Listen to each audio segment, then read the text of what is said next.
Feeling friends is this concept that I came up with laying in bed one night. I have all these close friends who have these wonderful stories that can help change the world, life experiences that can help other people believe in themselves, hold tight to their dreams and make their dreams reality. On Feeling Friends, we talk about God, we talk about love, relationships. I have celebrity friends, I have non-celebrity friends. I have church members, family members. But when you watch and listen to Feeling Friends, you will learn and you will laugh. It's a community of friends helping to build each other up. So tune in to Feeling Friends every Sunday on WHCR 90.3 FM, or you can catch me on YouTube at Feeling Friends Radio. All right, I'll see you there.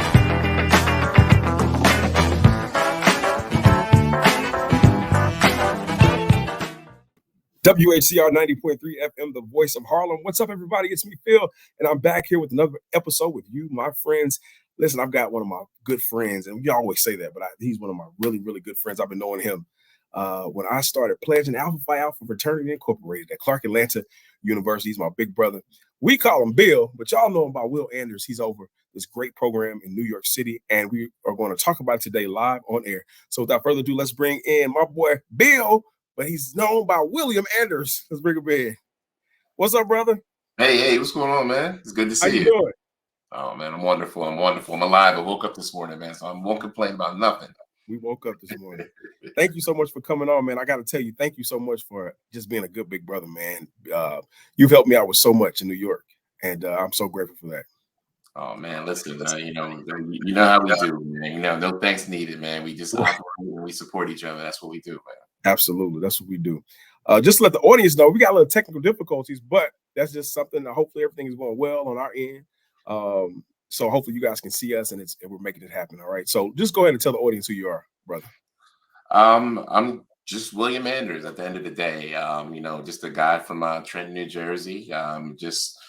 First generation college student, just kind of trying to find my way around the college campus and Clark Atlanta University to be more specific, and just really learning a lot about life and learning a lot about my identity at a younger age, and just really growing and being supported by a lot of great mentors and role models, during those formative stages. And here I am in a position now to where I like to consider myself a role model to others, but, really based on that support that was given to me and the examples that were given to me, just to be in that position to understand what supports look like. And how to really support other individuals. So in a nutshell, I'm just here to help others, collect resources, man, and to see us all win. Absolutely. Before we get into NYC Men Teach, I want to get into your family life and your background. I know you grew up in Trenton, New Jersey. Yeah, 609 all day. Is that the home of Trenton and all of them down there? No. That's Newark, New Jersey, but DRT. Let's get into your background and family life in Trenton. What was that like growing up?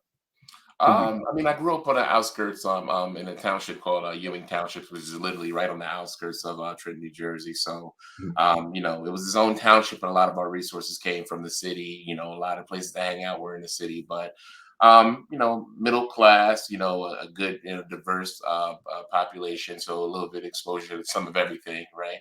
But then just really just being an athlete, I guess you could say, really kind of helped me to really kind of be more extroverted in spaces and just really to reach out to people and to understand and to just to really learn about myself as well as other people in my community. But I would say Trenton, New Jersey, and in Ewing Township is just like any other city. You have your ups, you have your downs, and it's just really about having a mindset to navigate those spaces when you're in either or, right? So Trenton grew me.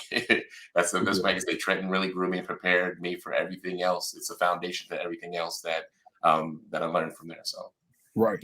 And growing up in your, and this is going to make sense later for the audience. Growing up, did you have really good positive male Black role models who helped you along the way and guide you?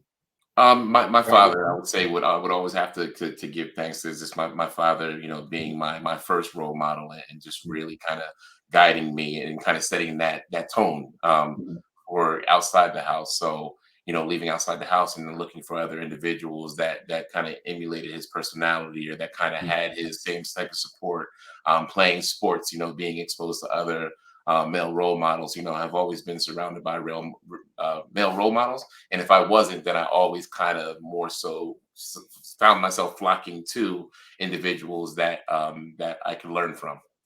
You Hmm. know, so that That's a really good point, and I'm yeah, so happy to hear that. And I always knew that, and it's so important for a black male to be in the house. What's the importance? And you're a father now, right? absolutely, yes. Um, Mhm. let's talk about that. What is the importance of black men actually being in the home and actually raising their kids? How important is that? I mean, to me, in my experience, my personal experience, and it's going to be different for everybody. I mean, it was everything to me. Mhm, Even when I was younger, and I didn't truly understand that, right? Because you're not really looking at it as in, you know, it was the norm for me. So it was like mhm, some of the lessons that were given to me. To me, I always say they were hard lessons because it was like my father was the stern one that always said no, or you know, that was always kind of given the hard lessons, not understanding at that young age, you know, being a little bit older and then being thankful for some of those no's, right? Because some of them mhm. really could have changed the trajectory of my entire life. Right. Now being a father of three, you know, I have two boys, and my youngest is my baby girl. Isn't Um, your oldest son driving now? He was just a little kid at homecoming yeah, recently. my oldest is sort of driving now, 16 years old and Uh, tearing up the road right now. So I love it because he has a good head on his shoulders, and he you know, does. he's a smart kid. So but I mean, you learn things like, you know, becoming a parent, you really learn like some of those life lessons growing up. You know, it's just like, okay, now it makes sense. It didn't make Right. sense my entire, you know, prior to having kids, but now it makes sense. And being a father to me is everything. It's why I do what I do. I'm big on legacy, right? So I'm big on being a role model and Mhm. leaving a piece of my legacy to my kids to understand and to hopefully to let it help to lead them for when I'm no longer here, to help those lessons to be able to drive them to make right decisions and to grow. You know. Right. I think lessons are very important. What's one of the lessons that your father taught you that you can think about right now that he taught you that still sticks with you to this day? To be humble, one, to not to burn bridges because you know, as a man, we have this thing called an ego sometimes that gets in the way. Mhm. But not to let your ego drive you and just to be humble in spaces and learn. You're a student of life, so you're always going to learn. Doesn't matter how familiar you might be with an environment, things change within a split second. So always be humble. And Right. just always look for the learning opportunity to how can you instill that to you know to become a better man, you know. So You can get around. those are some of the real basic things that my father has always kind of instilled in me. Now Yeah, let's talk about the marriage life for you. And I'm doing all this because I want people to know you before we actually get into the meat of the conversation.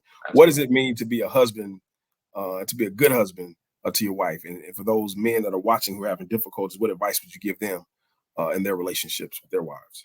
I Let's mean, start you there. know, again, being a husband is just, you know, being a father, you know, it's everything to me. It's just like, you know, especially when you have the right partner, you truly understand that, um, you know, you know, you have somebody to lean on. You have somebody that has your Mhm. back. You have somebody who is that battery pack in you when you have those low moments. So it's not a death sentence, right? It's not a ball and chain when you have the right person. It's really about finding the right fit, you know, being Well, yourself. sometimes it is. Will sometimes it is. For some people, You're right. For some it people, it ain't. is. You're right. It actually is. But when you have the right person, it doesn't feel that way. You know what I mean? Right. So it's always a matter of you know. But the best advice I can honestly give, and I mean, not that I'm a person because every to each his own again.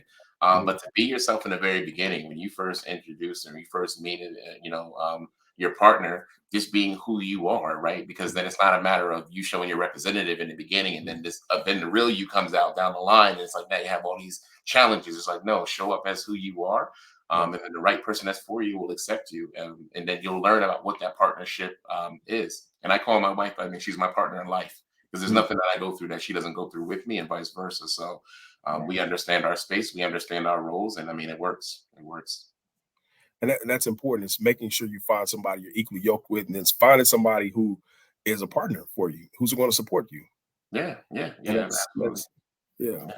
I want to go back to your college years at Yeah. Clark Atlanta University. That's what I want to talk about. We'll talk about the good stuff about All Clark right, Atlanta. good stuff. What, what was that experience like for you at CAU, Clark Atlanta University?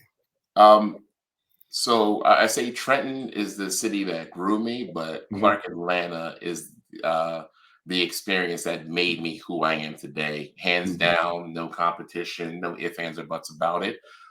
Everything from just being able to operate in a big environment with a lot of big personalities, right? Yeah. To being able to learn, you know, what every man should have three different color suits in their wardrobe from Without the the 10 right? buttons. On, Exactly, exactly. No So Detroit suits around here. You can't wait. yeah, don't even get me started, man. But no, I mean, just the simple things, just being able to be confident and finding out and learning who I am on an HBCU campus, and Mhm. just honestly being confident in spaces as well. That confidence goes a long way. But Clark Atlanta University really exposed me to all those things to the point where there are life lessons now that I Mhm. reflect back on my undergrad experience, right? That I learned in my undergrad experience of just having the confidence of being able to publicly speak, to Mhm. go on Right. stage and not have that nervousness that won't allow me to say the words that I need to say. Right. But just having that experience and that exposure, Clark Atlanta provided me with all of those things. And the friend base and the support that I have around me that I still have to this day. We Mhm. sit back and we laugh about those moments that we had in undergrad and just where we are now and how much we've accomplished, and grown together. So it's really a family feel that I really was able to gain from Clark Atlanta University, Right. and really kind of take that into other pieces of life and understand the importance of family. And I think that, going to HBCU, it is a nurturing environment. You don't get the support. Now, I didn't go to a PWI, so I don't know what it's like to go to PWI, but I did get to a lot of schools in Texas. There were like 60,000 people versus going to Clark Atlanta with only 15,000. You Right. get the support you need, you get the nurturing you need, you get the friendships, and then you have people like me and you, we're friends for lifetime, right? Absolutely. And it's a Absolutely. family. What would you say to those people who, because you work in the Department of Education in that world, what would you say to those people who say HBCUs don't give you real world experience? It's a waste of time, and so and so. What would you say to those people? Because I had to Well, deal with that a lot working with the Department of Education and trying to get people to realize that those who are not from America, and we can talk about that later, who don't understand the power of HBCUs and the power that they have and possess for our people. it's funny. I mean, I've worked in higher ed for 23 years, so I've been across a number of different university systems. So when I have these conversations, the first thing in the back of my mind, I'm always wondering, like, did this person even attend an HBCU to Right. be Yeah. able to be qualified to say that, right? Mhm. And if I Right. realize that somebody's not qualified to say that, then I have to tone myself and take a step back and say, you know what? Let me just start from ground zero of explaining, Mhm. being not Mhm. assuming that these people know, but and I'll say, you and I are in the same space right now, Mhm. because of, not because your opportunity gave you something different, but whatever your opportunity was and whatever my opportunity was landed us in the same spot. So that speaks to the volume of something, right? Good You're point. not Right. here, and I'm not here. We're in the same space. So, but just really explaining to people, just the statistics from HBCUs as far as, how Black and Brown people have thrived tremendously and over time, who've graduated from HBCUs, who've had these different opportunities to become doctors, lawyers, judges, CEOs, entrepreneurs, all based on that HBCU experience, and at alarming numbers, in a Right. positive way, alarming Right. numbers, as far as the graduates and the positive things the impact that it's had. So, um, not trying to change anybody's mind. I'm not about that nowadays. I'm getting older, and then people are people. But People are people. yeah, so at the end of the day, it's just like, you know what, you're gonna believe what you want to believe. I can show you better than I can tell you. It's not a Right. conversation, it's a lived experience. And if you haven't lived that experience, then I don't truly ever expect you to 100% know, what I've gained and what other Black and Brown people have gained that attended HBCUs. Right. Yeah. Now let's shift the conversation because that's a good point to shift. I want to go into what you do for New York City, and I Mhm. want to go into the power that you're pushing. And I actually worked with you for a little bit with that program. So let's talk about NYC Men Teach, and let's Yes. talk about the significance of your role and what you're doing in the community of New York City. NYC Men Teach is a program that was initiated by New York's mayor, Bill de Blasio, in Mhm. 2015. The announcement of needing more men of color in the classroom, right, to Mhm. match the classroom setting. Like right now in New York City, 80% of the students are diverse backgrounds, right? About 48% male. When you Mhm. look at the actual teaching staff, you're talking about 80% women that are teachers in New York City. And then you talk about, in the beginning of the initiative, there were about 8.5% of the teachers were male, men Mhm. of color, to be specific, Black, Latino, and Asian, to be Mhm. even more specific, right? So the Mhm. challenge was to create a pathway to help more men of color and to support more men of color to Mhm. become teachers in New York City classrooms. So With this initiative, this is a partnership between the mayor's office, is a partnership between the New York City Department of Education and the City University of New York, also known as CUNY, coming together and figuring out this thing, like how do we put together this phenomenal program that will help to that would help to make teaching exciting for men of color, right? Who have historically, that's a whole nother story that maybe we'll get into, um, who um, who to rejoin and become professionals in this atmosphere that has statistically never been friendly to men of color, Right. and people of color, right? So how do we create some type of pathway? And so the work that we do really is, for myself being the university director on the City University of New York Central Office. This program exists on 15 different campuses, right? So that's including senior campuses and community college campuses. How do we implement a program to recruit and support men of color who express interest in teaching? There's a lot of work that's involved in this. You're talking about 15 campuses across 5 different New York City boroughs, right?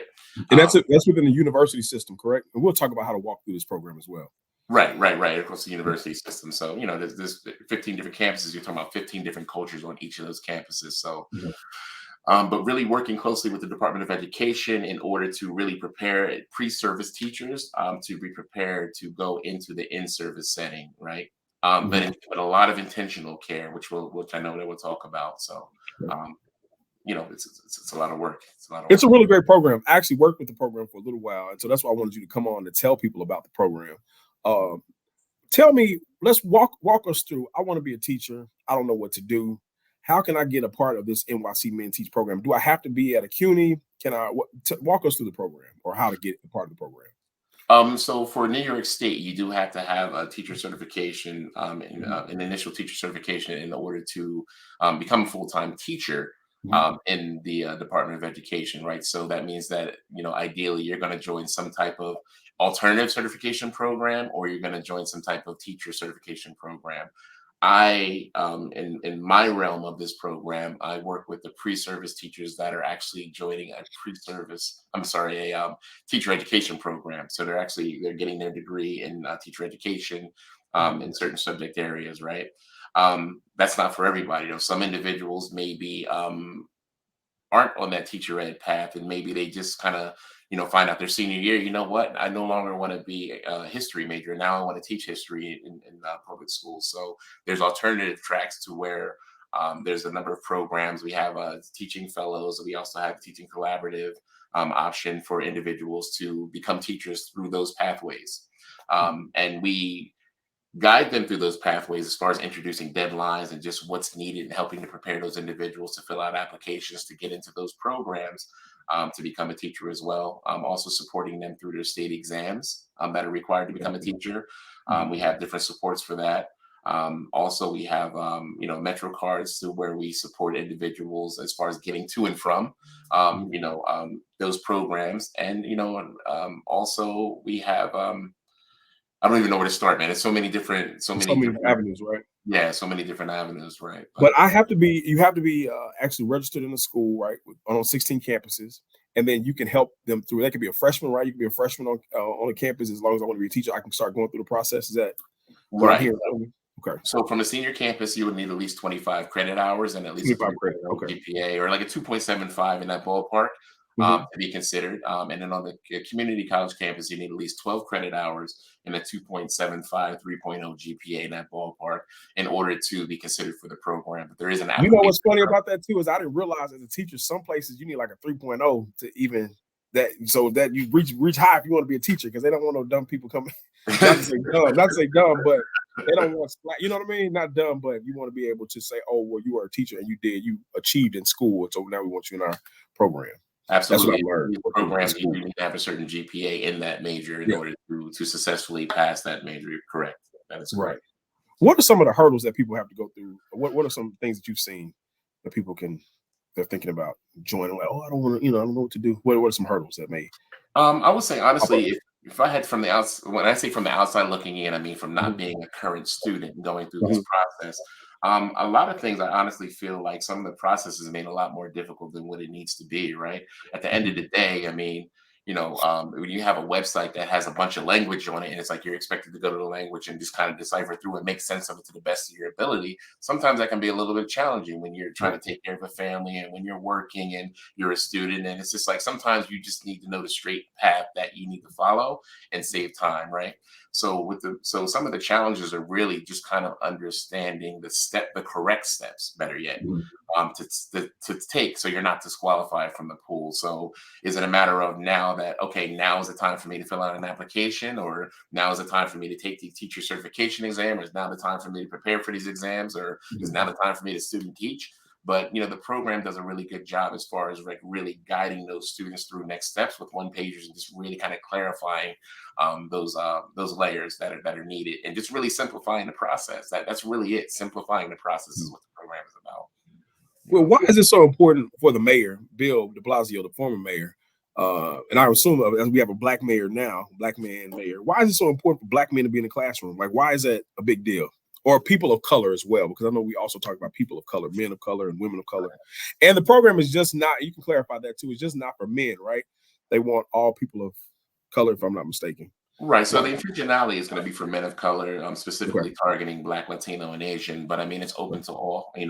But the target and the issue and the focus is going to be on equalizing the playing field as far as men of color in New Mhm. York City becoming teachers to to raise that number so it's not so low, right?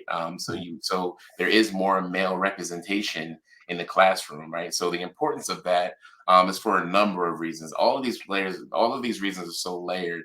One of them could be something as simple as that there are some students that have never interacted with a male of color.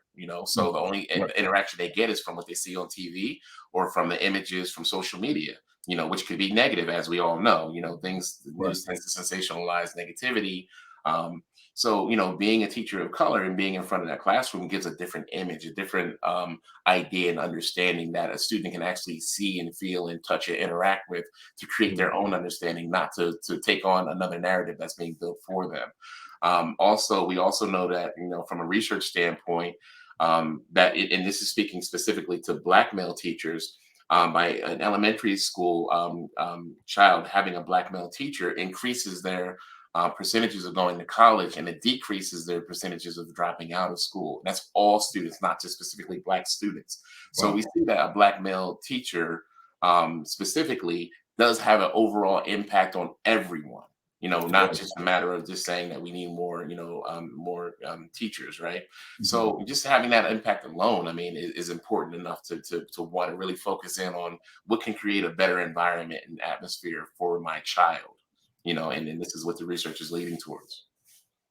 That's good to know. And and I worked in the classroom for a while, and it does change the vibe. And I think a lot of times people don't understand black men because we're such a when you're in the environment of education, we're not rare, but to other people, we are rare. So when we Mhm. come around, it's like, oh, you're a black man. Oh, we need you. But the last girl I worked at, this lady, the principal was like, do you have any friends? I said, I got a whole bunch of friends just like me. But we need black men. Let's get them here. So for those who are watching, let's get more men of color in the classroom. Let's get more black men in the classroom, and let's try to change the narrative. I want to talk to you about the prison, the school prison pipeline.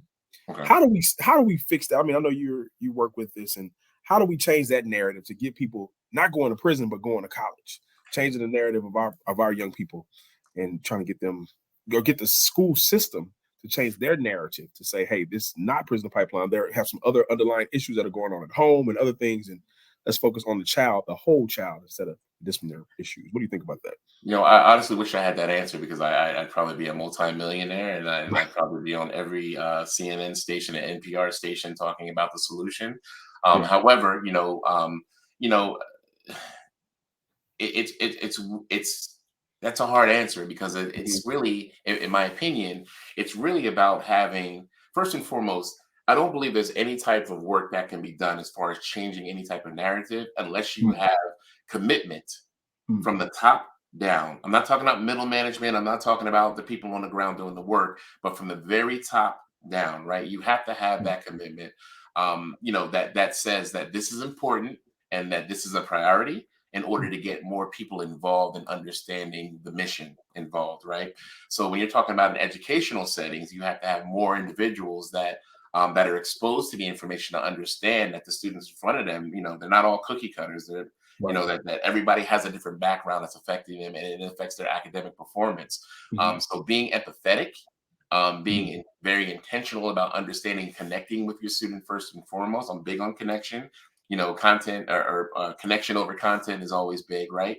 And then you start to understand the things that are needed to better support those students, as opposed to pushing them away and then having them closed in and no longer looking at you as a resource, but now you're one of the other individuals making my life harder, so I'm straying away, and now I'm getting into things, and now I'm involved in things, due to not feeling supported anywhere I go, right? So just really being in a school environment that really is showing that nurturing, that true nurturing, and showing that I care about you. I'm not just here because I'm supposed to be in collecting a paycheck, but I really want to see you win, and creating that narrative and just creating those positive influences and resources around that child, can help to curb, some of the prison to pipeline work that's being done. So Absolutely. just Absolutely. knowing Great that answer. you're in the corner at the end of the day, that they have somebody they can lean on and supporting them and pushing them in the right direction that they can trust. Right. Absolutely. Trust. Absolutely. That was a good answer. You did have an answer. That was good. I like that. What are your tell people how they can get involved with NYC Men Teach? We're running out of time. Let us know how we can get involved with NYC Men Teach. So with NYC Men Teach, I mean, you can, I always first start off, we do have websites that are set up. And it's funny because I was talking earlier about websites and having all this language, but we do have websites on nycmenteach.org. That does have contact information, right? So if there's a specific question that you have that's general, that's not, if you don't see the answer on the website, or if you just don't want to read through the website, you just really have a clear question about, how do I join? This is my background, or I transferred from out of state, and now I'm a college student here in the city, and I really want to become a teacher. How do I become a teacher? You can ask that general question to the email, and then someone will respond back to you with what your next steps are, or maybe take a more personal approach, and contact you to have a one-on-one conversation, just to really kind of vet through where your current standings are and what you want to do, and then how you can be involved, right? Because sometimes you might be already a current practicing teacher in another state that moves to New York City, and you want to practice, you want to continue your practice. Well, you might not necessarily need to go back to school for that, but you might just need to find out, are you a reciprocal state? What is the quickest transition for you? So it's really just a matter of having a point person. And I feel like the website provides that information, as well as a contact for you to ask those questions for somebody to get back to you and better assist you, because every individual situation is going to be very different. So we just want to make sure that we're not just giving you an answer and just kind of throwing you in a direction, but we're properly working with you and giving you the best information pertaining to your specific situation. Perfect. Man, this is a great interview. Thank you so much. And I hope that people are listening. I hope that people who are listening to the show will tell a black male who's in school, let them know, hey, if you want to be a teacher, this is what you need to do. This is a route you need to go. And I personally know that NYC Men Teach will take care of you and make sure that you're on the right path. And they'll make sure when you graduate, you get a job. That's the good thing about it too, right? Absolutely. Bill, you get a job, and you're going to need that money to live in New York City. And the thing about it, we make that, and to that point, and thank you for bringing that up. I mean, that is the ultimate goal, right? At the end of the day, if you express to us that you want to become a teacher, then our job is to really work with you and to help you you make those connections, right? So as I talked about, there's three different entities. You have CUNY, and then you have the DOE, with CUNY being the biggest supplier of teachers to the DOE in New York City.